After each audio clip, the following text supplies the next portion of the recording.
Good morning, students. Today we shall study reduction process by the classical concept. Now, reduction is a process which involves addition of hydrogen. Just see, I have written the reactions: hydrogen plus chlorine. Now, hydrogen has been added to chlorine to form 2HCl. So, it is a reduction process. Here, hydrogen has been added to oxygen. That is, the reaction H2S plus oxygen gave rise to water and sulfur. In this case again, hydrogen has been added to oxygen to form water. It is also a reduction process.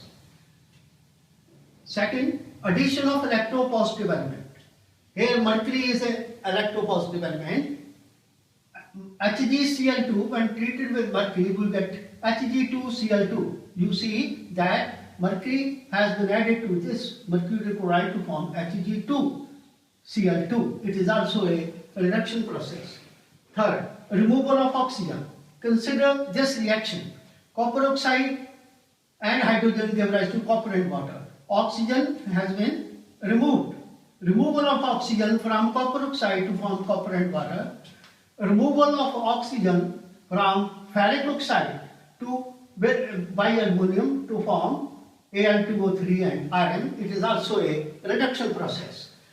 PbO, lead oxide and hydrogen. Hydrogen removes oxygen to form water. Since removal of electronegative element is in this process, I have just told you, oxygen removes hydrogen to form lead and water. Here, removal of electronegative element.